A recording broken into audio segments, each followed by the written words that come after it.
All right, ladies and gentlemen, welcome back to Houston Rockets Daily, where we post daily Houston Rockets content. If you guys are new here, be sure to hit that subscribe button, drop a like on the video. As always, it is greatly appreciated. Also, down below in the comment section and in the bio, you will see a link to my daily live NBA show with one of my boys. And yeah, I appreciate everyone for tuning in yesterday. It's daily, but we're currently doing Monday, Wednesday, Friday until like the off season kind of gets going. So I will see you guys tomorrow live at 9:30 a.m. Central Standard Time.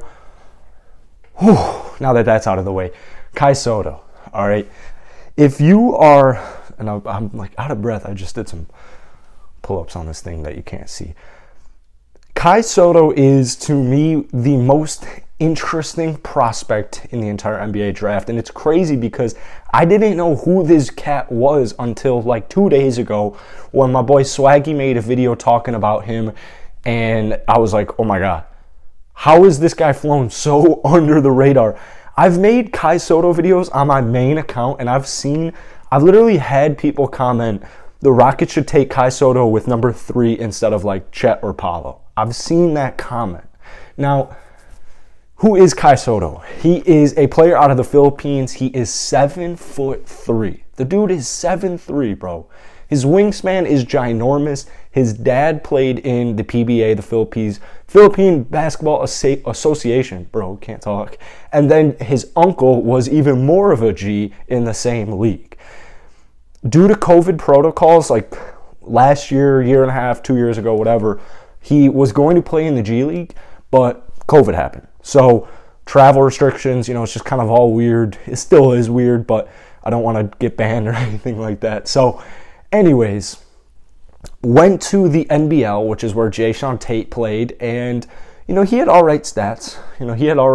He only played about 15 minutes a game, had a little less than 10 points per game, I think 5 or 6 rebounds, about a block per game, and shot 38.5% from downtown. So if we're rounding up here, we're looking at a 39% three-point shooter at 7'3".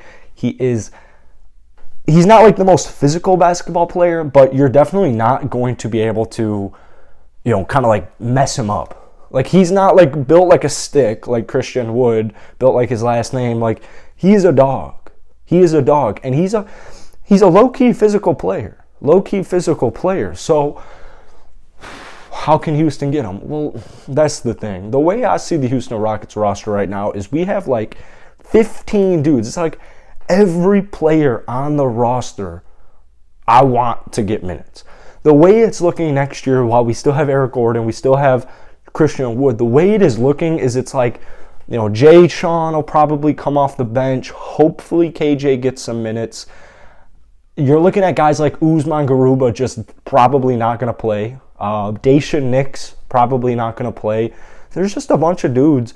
There's too many mouths to feed is a good way to summarize it. And when we look at Sotto, I was watching, or the first mock draft I read, he was not in it, which I thought was ridiculous. We are 3 weeks away from the beginning. We're literally 3 weeks, exactly 21 days away from the NBA draft on June 23rd, which, yes, I will be live for, probably on this channel. We'll see. Maybe it'll be on my other channel. The last mock draft I read, not my first one, the second mock draft I read, I saw this dude go 48th. 48th, bro. For Houston, I would start getting creative. Now, the issue with Houston is it's kind of like last year where we had 3 first-round picks, which ended up being 4 because of the Sengun trade. But I can understand, like, there's already so many mouths to feed, and then you're going to have the 3rd pick, and then you have the 17th pick, and now you want like an early 2nd or a late first-round pick. Well, that's why I want to kind of start thinking about, like, all right, as much, and I talked about this recently, like, I love EG. He's a dog. He just bleeds Houston to me. Like, he's just the definition of a Houston Rocket basketball player. Just like PJ, he's got that dog in him. But at the same time, dude, like, if you can trade Eric Gordon, let's say, here, let me give you a hypothetical. Because I know a lot of people don't want to trade Eric Gordon for less than a first-round pick. Or more than a first-round pick. Or however the hell you say words. Basically, Eric Gordon, first-round pick. That's what Rocket fans want. Well, all right, let me give you this hypothetical here, okay? Let's say we're at pick number I'd watch out for Toronto picking up this guy. What do they have? They have Detroit, so they're, I think, picking 32. Say you're at like 31, 32, 33, 34, 35, and you have Kai Sotto still on the board. And at that point, because, guys, I'm telling you this for a fact. A lot of you probably have never heard of his name. A lot of you have probably, if you have heard of his name, you've just heard of his name. He's not in mainstream media. You haven't watched him. You haven't watched his. I'm not trying to diss you. I'm just saying.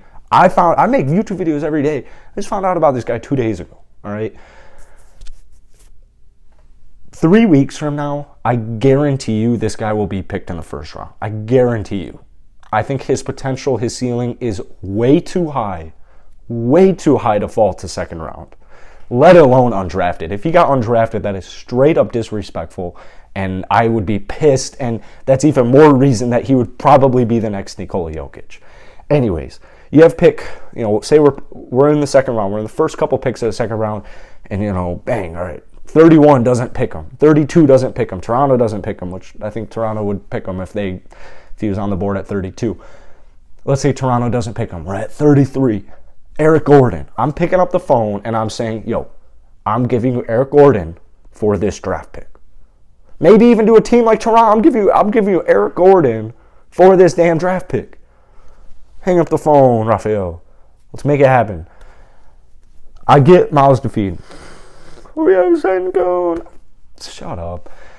I get we have Sengun. I get we have Wood. I get we have Garuba. We're talking about a 7'3" potential generational basketball player.